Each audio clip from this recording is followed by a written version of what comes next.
love Stardew Valley. It really is just one of those games that never really get old, no matter how long you play it. In fact, I think I devote a quarter of my year every year to obsessively playing the game and nothing else. And even then, there's so much content. I've only ever hit like 73% of perfection, and I am so close to getting all those achievements. I'm so close. However, one of my favorite things about the game are the festivals, I think half of which take place in the town center of the game. I don't know, it's just something about them. I just think they look so neat and they're nice, and no matter how many years I play throughout the game, I love visiting them every single time.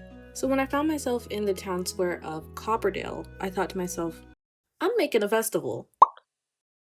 Now, one of the reasons Copperdale is just begging for a festival is because of the town lore, right? The town tea, and that is the story of its founder, Jasper Prescott.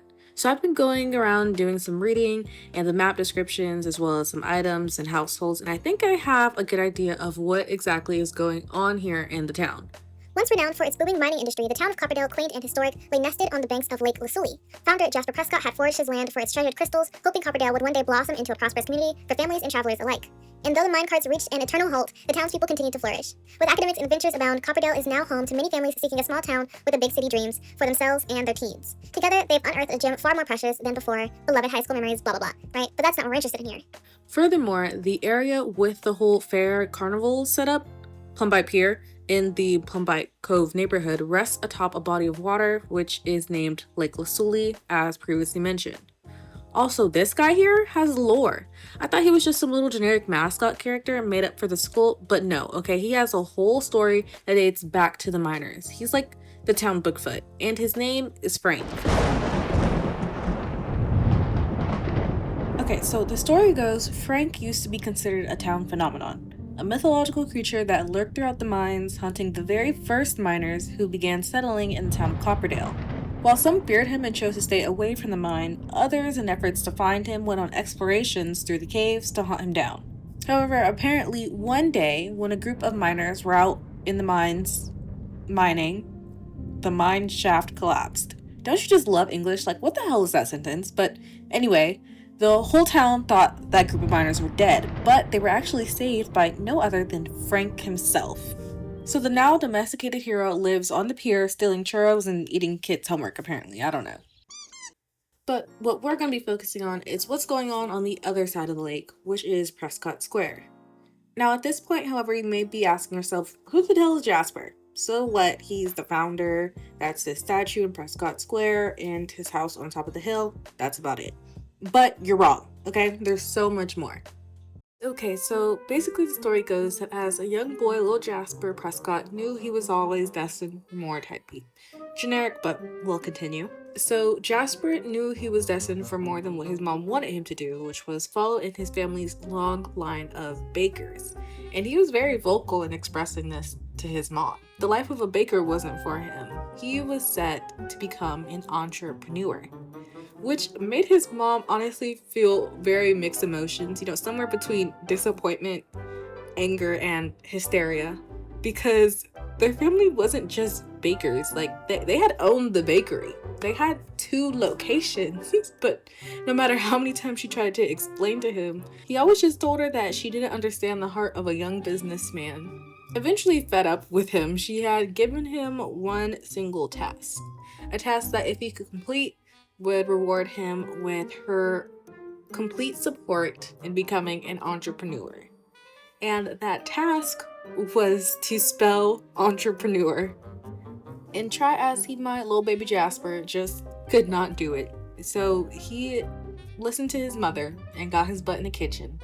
And the kitchen is where he stayed for the next several years, learning how to knead dough and eventually how to spell the word entrepreneur. And so with his mother's blessing, a bag of bread, and a pickaxe at his side, Jasper set off into the world looking for something to fulfill his big dreams. And luckily enough for Big Jasper, he would find it in the form of a beautiful valley with a large lake next to it.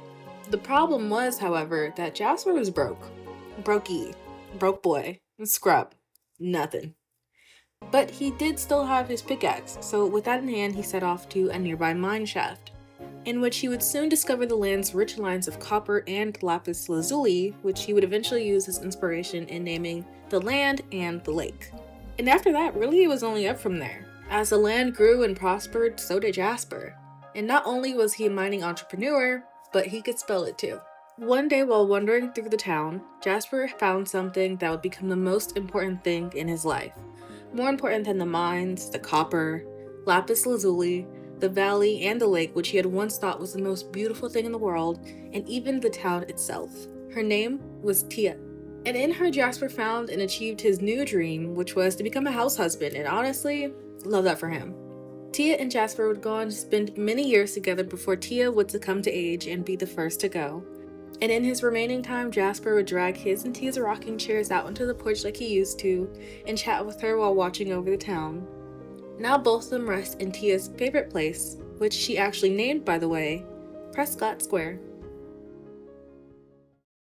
Hey guys, so it's been a couple days since I last recorded the little bit of Jasper and his story with Tia, which is so cute, but that is primarily because I started to get sick, but I still feel like I'm walking that line of being sick and not. But at this point of the video, my plan was to go over my Notion page and the plan for the festival that I want to make a mod pack for, but honestly, I'm just going to give myself a little more time to rest and not dive into that. But yeah, I thought this would just be a good little introduction to this upcoming mod pack I'm about to start working on. I've already gotten started on planning out the festival, drawing up some ideas, activities, and prizes, and NPCs, as I want this to be gameplay centered, not like just for your Sims, but for you, if that makes sense.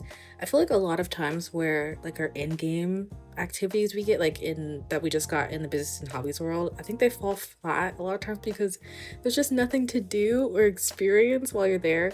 So I'm trying my best to plan this out in a way to where there is something to do and experience while you're there. So yeah, I'm excited to get started and like share with you guys everything that's going on.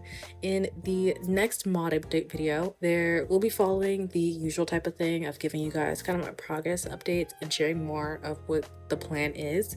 But anyway, I would love to hear more about you guys' thoughts and feelings and comments, but I'm going to go ahead and wrap this up here, and I will see you guys later.